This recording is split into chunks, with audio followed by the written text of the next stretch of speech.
Joyful Danish. Stay human. Is it even still possible to stay human? Maybe. It's not too late. Hello guys. Welcome to another episode of Joyful Danish. I'm your host, Daniel. I'm a psychomotor therapist, meaning I work with the body and the mind dynamic. That's my degree from Denmark. And I'm also a cryptotherapist. And I made the very first book on the topic, Crypto People's Health Playbook. That's actually, well, it has a lot of topics. It's over 500 pages. It took a while. But some of the aspects that we're going to talk about today is maybe in particular unique to this content that the book also have. Is actually the different stress signs that is showing in a bear market and a bull market. And that is connected, of course, to today's topic. Which crypto stress signs do you have during a bear market? And what is here in this book I made is actually a collection of, and I'm still collecting, still adding stuff to it. As I get more clients, I have actually collected their different stress signs that has been reported and showed up in the different sessions that I have had. And those are categorized in physical signs, psychological signs, and behavioral signs. So we're going to dive into some of those. I'm going to give a very brief overview of those different categories. And some of the more common ones that we can dive a little bit more into to get a little bit more of a picture. Okay, so what is that about? And also what you maybe can recognize in your own life, right? Because again, being in Web3, it can be quite stressful. I mean, if you are a crypto founder, developer, trader, investor, or just want to explore what is kind of an environment is this Web3, this definitely gives a very different perspective, health-wise. And I thought it was kind of interesting, also because, again, very briefly, my background is like I've been exposed to the crypto environment since 2018 because of friends and so on. And I've been a therapist since 2012, originally a thought field therapist, EFT, tapping, many names. And then I got my degree in psychomotricity in 2021. And the last 2 years, 3 years then. Yeah, time goes fast. I have been focusing very much on the crypto aspects and the Web3 aspect, so I also kind of call myself a cryptotherapist. That's somehow more easy for many people to understand in the space. What's that about? And some of the things we're going to look into today also gives a pretty hard visual of like, okay, so what kind of topics can you actually work with, doc, without being a dog? Either a dog or a doctor. Yeah, none of those. But yeah. So we're going through that, and we're going to also go through a guided exercise, again, because I wanted to make it practical for you guys as well. But one of the most important things as well is that all of these stress signs and emotional chaos and all these patterns that can be built up, and can create an overload in a bear market. We're going to go through that as well, and different supportive actions to unload the overload, and preventative actions that you can possibly consider to try to play with and integrate slowly in your own life. And again, if you have struggles with that, again, a little sponsored input here. You can, for a limited time, book a free call online with me and see if I can maybe be a great fit for you to support your journey in the Web3 space. it's out there. I just wanted to share that briefly. And yeah, that's what we're going to talk about today. Let's dive in. And thank you for tuning in. And again, if you like it, please subscribe or like or write a comment.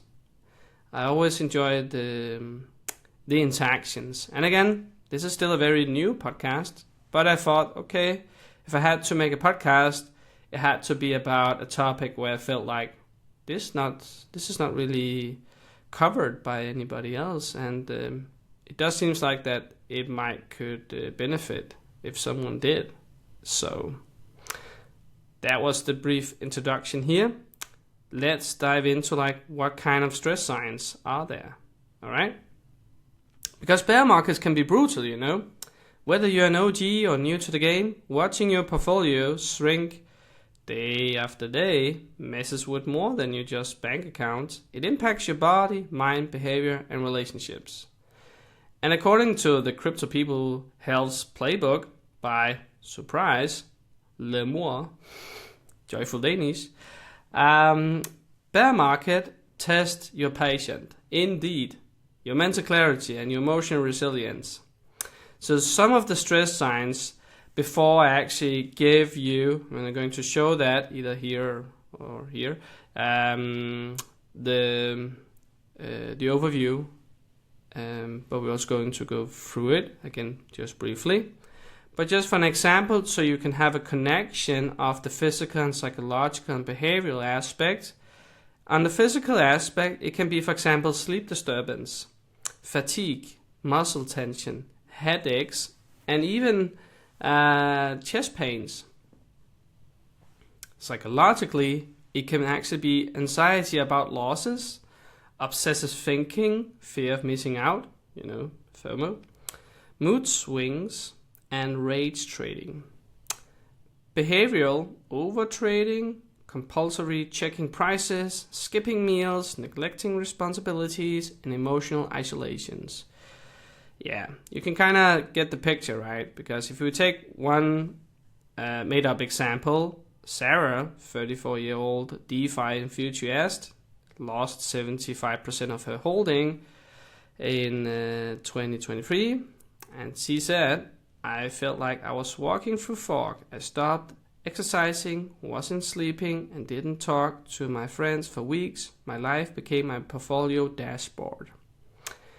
And again, this is just a made-up example, of course, but it was made up by some of the things that I actually heard clients say during my sessions and so on. And it is kind of crazy how much actually is at play here. If we take the first box, the physical signs, it's actually, let's see here. It's like, again, headaches, sleep disturbance, increased heart rate, fatigue. For example, how much can you take in, and you're just tired, There's a similar one to the psychological signs called the decision fatigues, If you take so many decisions, then eventually you get very tired and you end up potentially taking more worse decisions as time progresses. Muscle tension, because if you worry a lot and your,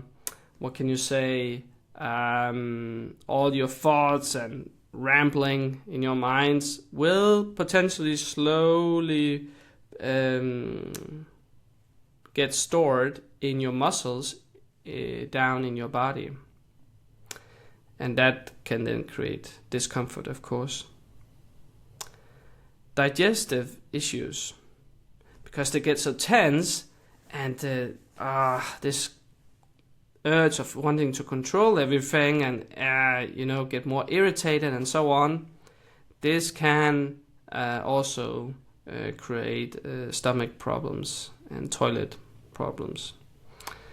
Yeah, and frequent illnesses. That's the next one. Yeah, because again, stress is the main source of unbalances and that of course will eventually then create more frequently illnesses.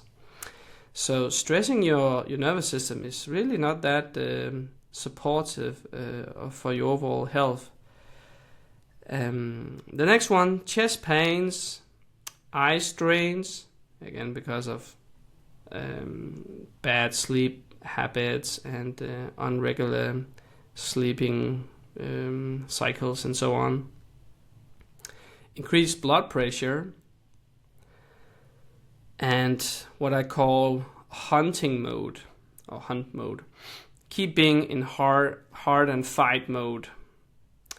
And that's the nervous system of activating your, primitive hunt mode in you. Because when you kind of wanting to get a certain trait and you are just more alert, you activate your overall body, and that will take more energy during that time period that this is going on. So that's actually a key thing to be aware of, and to not overload that extended physical state of being in, because that's going to drain you too much over time. And of course, the last one is overload and overwhelming. And that's what we're going to look at and going to make more specific exercise later on. But before then, we're going to cover the next one, and that is the psychological category of crypto stress signs in a bear market. So psychological signs is, for example, anxiety about losses and fear of missing out, so again, FOMO. Suppressing bad decisions by being overly optimistic. Yeah, maybe you can recognize that one. That's a very common one as well. Obsessive thinking. Burnout. Low self-esteem after losses. But there can also be the other one, the contrast, overconfidence after gains. Damn, I made $20, man. I'm back in the game, baby. Impatient. When is the market going to move up again? Can't wait any longer. That's the other thing, right? When people end up investing more than they actually can not afford to lose, and they put money in that they actually needed to use for daily things and so on, they don't really have the time and the patience for the things to actually do their thing. Fear of market crashes. Restlessness, both in your minds, but it can also be in the body. Difficulty concentrating, self-doubt, guilt over losses, decision paralysis, mood swings.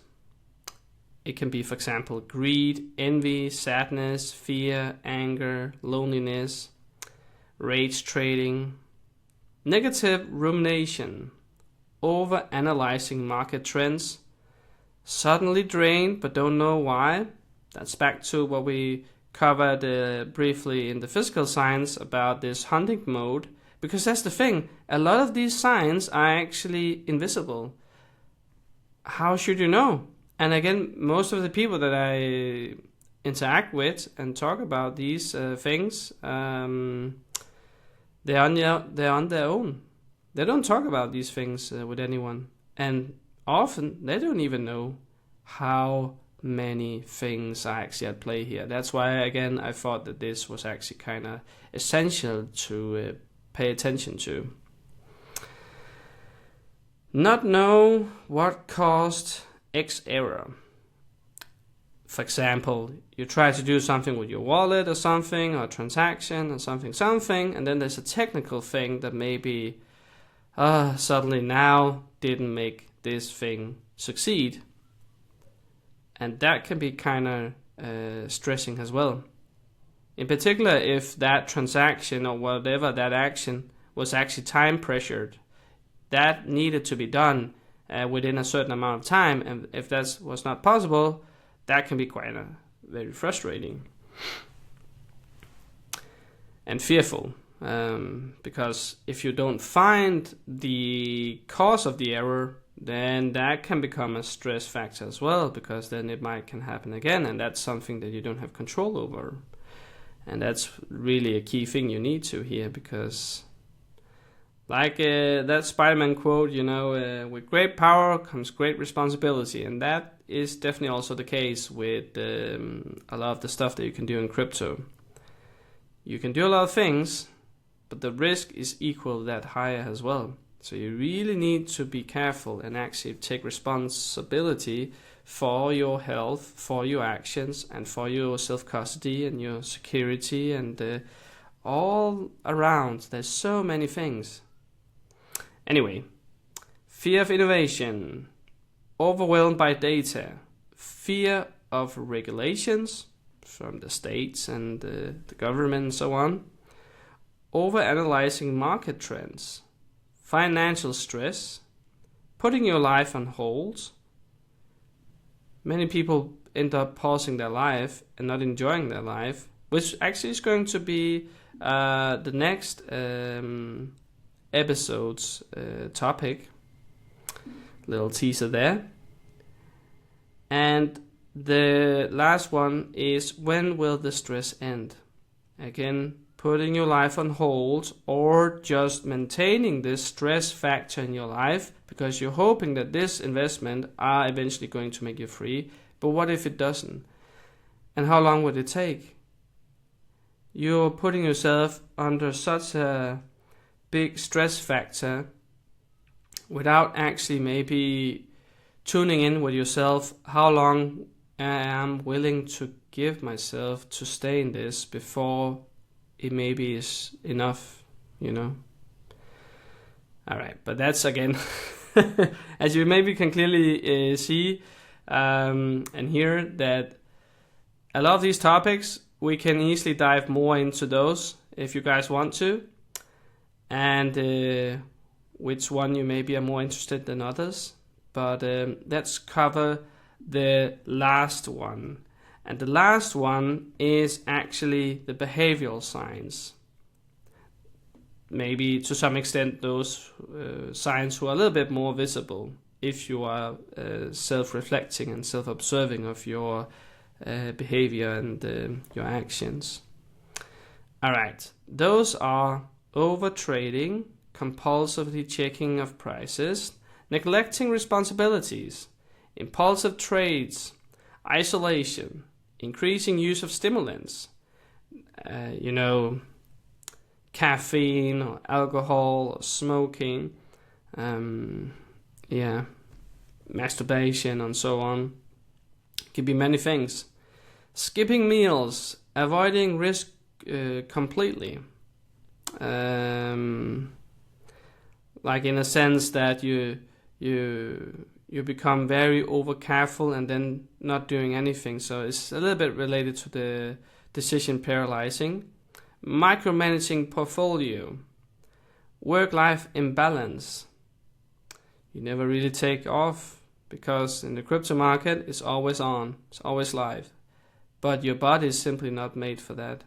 It needs to turn off, rest, do something else, have fun, have things that you actually can enjoy. Again, how to stay human, because otherwise you just become like an empty and not very happy person, or joyful at all. So it is kind of important, otherwise I remember there was this quote, like I felt like that was kind of an aha moment, but they were saying like, the thing when people become like old bitter men. But then I think maybe it was in a podcast or something. But anyway, the point was you don't get old and become bitter.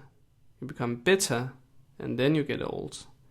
And I was like, yeah, maybe that is the case with some things, that it will just slowly crawl into you and slowly adapt you into that state if you're not careful. And then suddenly, boom, it has taken over and been part of your life now. So, yeah. All right, let's continue. Confrontation with others. So you get more irritated because all this market doesn't really go your way. So that's going to spill over in your interactions with other relations you have in your life. Neglecting self-care. Overconsume market news. Because you always have to be updated, sure. But again, if you don't really have time for anything else, that can also create this decision fatigue that we talked about earlier. Risky investments. I need to make my money back. Okay, so I guess I will try this crazy investment because the potential return is very high. So yeah, maybe that could be a thing. And then you maybe don't do your proper due diligence, your research. That's actually something that's also included in the book. Because many people say like, oh, yeah, man, this is really interesting, but do your own research, you know? But how do you even do that? What do you look for? What signs is usually a good sign and what is usually a bad sign? I made that actually. So that's included. I give to my clients again. If they buy more than 5 sessions, they get this as well. All right. Overly attached to a token.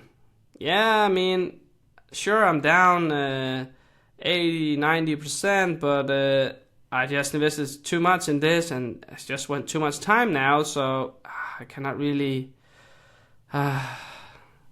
like the emotional attachment to something that can definitely create an emotional toll on you. Emotional detachment towards social life. So again, this can become so much your life that you don't really prioritize anything else, and your life can maybe feel kind of empty. And again, it does really for a lot of people because it is again still a very new world, so many people don't understand this crypto lingo, and then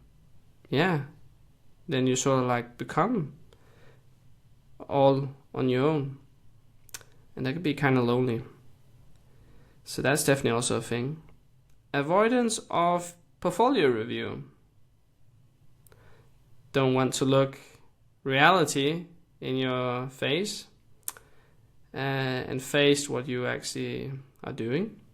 And that is a necessary thing, of course, because otherwise, how can you take responsibility for something that you actually are doing? Increase alcohol intake, so again, stimulants intake. Over-reliance on others for emotional reassurance. There can be, for example, crypto influencers and so on. Mismatching between what you know and what you're doing. So you don't stick to a strategy and you don't really, take care of yourself, and you say one thing but you do another. So yeah. Following bad advice. Again, from crypto influencers or paid group or scammers or whatever. Then we have FOMO, on safer opportunities. And the last one, regrets over influenced decisions.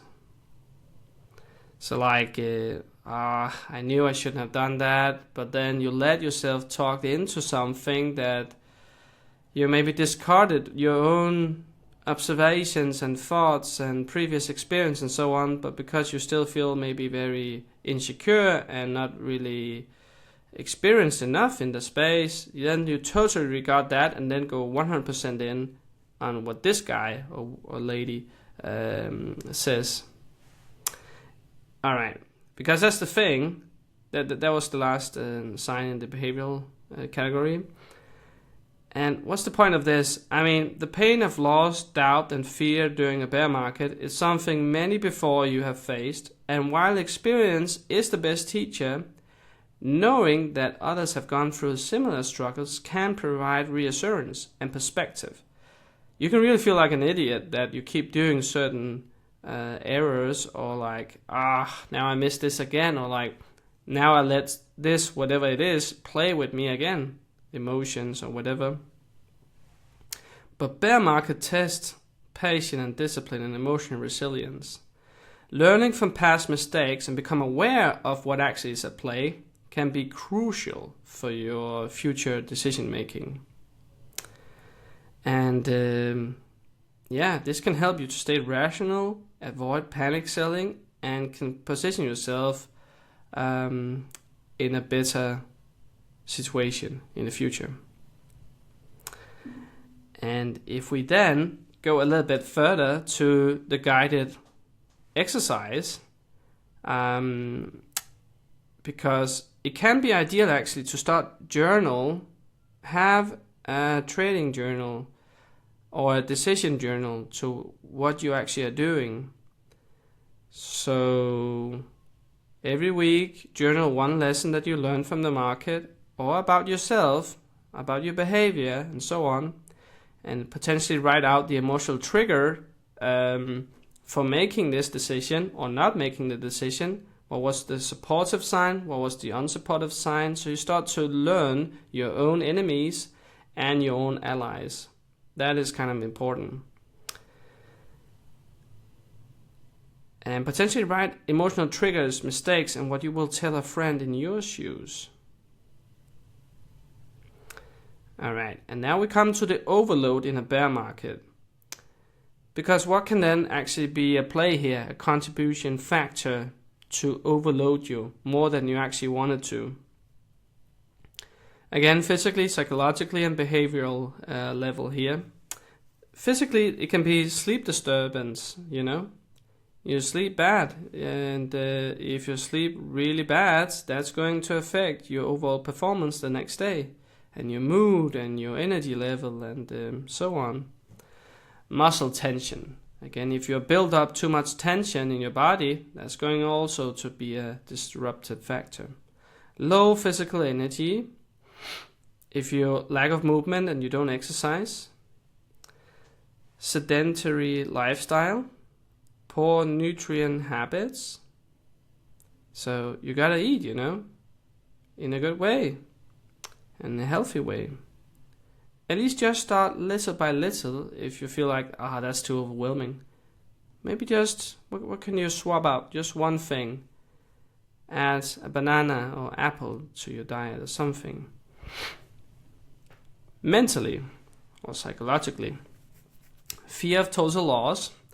Anxiety loops, hopelessness, rumination, translate to like obsessive thinking, you know, emotional numbness, and behavioral, isolation from community, shame about losses, pressure to explain oneself, withdrawal from support, and potential toxic group negativity. Okay, because now we heard a lot of the things that is potentially something that can happen to you and can play you without you knowing it. What can then be supportive actions to unload the overload? That can be gentle movement, like walking or actually stretching, for example. When you feel your body actually giving some hints for like, now it could be nice to actually move a little bit, then try to give in for that and actually do something. For example, now, you maybe feel like, and hearing that I'm actually stretching. I'm breathing. Allow yourself to take that moment and do that yourself as well while you're listening. Give yourself just one moment of break, you know.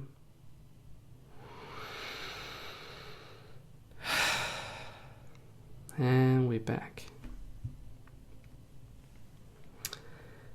And another thing that can be a supportive thing, prioritizing good sleep. That means, for example, to actually go to sleep at a certain hour, almost every day, at least trying to do that, and try to have some wind down time, and in order for your body to actually slowly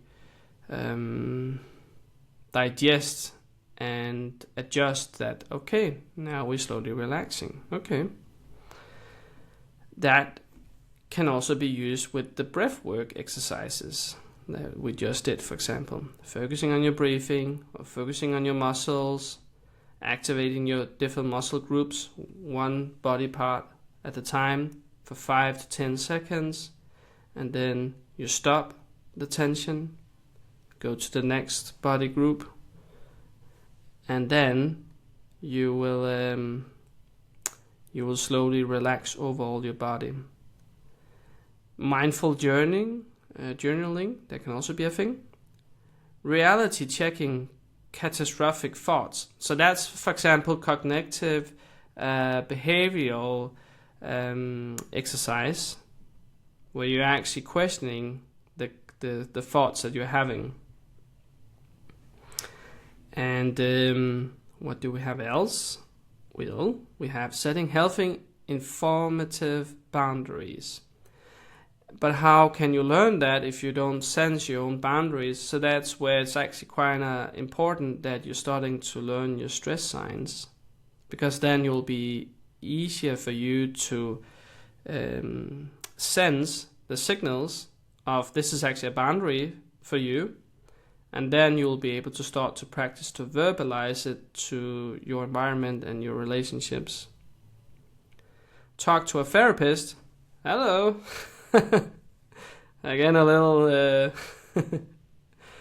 little commercial exposure here. Again, you can book a free call with me for limited time. That is an option online at your convenience. And see if I can maybe be a support to you. But you can also choose another therapist, or try to maybe ping pong with AI with some ideas or something. That's free, so also. And you could also try to practice self-compassion. Again, what is your self-talk? Is it hard and a fighting and an enemy type of vibe? Or is it a calming and supportive and understanding vibe, Reducing negative news exposure. Reconnecting with hobbies. Deep relaxation techniques. Limiting screen time before bed. Scheduling tiny positive routines. Okay, and some of the actions that then can be taken as well is gratitude practice. Actually, if you're thinking about 3 or 5 things that happen the same day that you are grateful for, your sleep will actually benefit from it. This Danish doctor that I really like to referring to, Bo Netterstrøm, he actually said that in his own book, Stress and Work is the title of the book. If you worry before you're going to sleep, you're thinking worrying thoughts, that can impact your sleep, your deep sleep rhythm, 50%. So that's kind of a lot, If you can change that for the better, and you can actually slowly, gradually thinking about something positive. So I do this, I've actually been doing this for several years, and I can go in a more deep dive guided exercise on that one if you guys want to.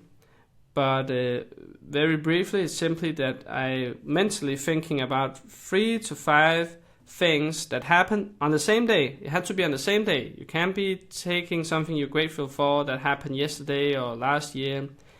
And that's simply to make the exercise fresh. And again, mentally, I'm not writing it down, because when I'm tired, well, I can still lay there on my pillow and then briefly think, okay, yes, so what was, 3 to 5 things. And then I slowly think about that before I then eventually drift into sleep. All right. And what do we have else? Oh yeah, practice regular emotional check-ins. And accept uncertainty as part of the game. And What do we have else? Well, I mean, as you can probably tell, there is actually a lot of things. Build a daily body care routine and stay socially connected. So there's definitely a lot of different things, but again, there's just so much content. So again, please interact if you have a certain direction or certain topics that you would like me to go in even deeper in, because yeah, I will try to accommodate that, of course. And for the Patreons out there, your requests are going to have first priorities when you're writing something. So that's out there too. And some of these mini crypto courses on these different topics to improve your health is actually free for you guys. So if you become a patron, you're welcome to do that. I'll love to be part of your life and improving your crypto life for the better. Because I mean, bear market aren't just a financial test, they are personal development courses, if you take it like that. Because it is kind of like a personal development course that you didn't ask for, but you probably need, and we all need, you know. But remember, you're not alone, and your stress is valid. All these different stress signs I just mentioned in these first 3 categories were actually from other people as well. And the goal isn't to become immune to emotion, it is to learn how to respond, not just to react. So, which bear market stress signs did you recognize in yourself? And whether something in particular here you got away, like a takeaway that you feel like, oh, that's a good point, then please comment or subscribe or like or whatever floats your boat, you know. I would love to hear your reaction. And the next teaser is for the next episode going to be, can you enjoy life before we go to the moon? Many people, again, pause their life and seems to have a hard time to actually still live their life, still enjoying their life, still doing things that actually gives them meaning and happiness and at least some joy in their lives. No, I can first do that when this coin go to the moon, you know, go crazy and then I'll be rich and every problem I have in my life will be solved. Well, will it? We will try to dive into that topic in the next session. Thank you for tuning in, and I'm hoping I wasn't too blabbery about all these kind of things, but I appreciate you, and stay human and take care until the next episode. Bye guys. Joyful Danish. Stay human. Is it even still possible to stay human? Maybe it's not too late.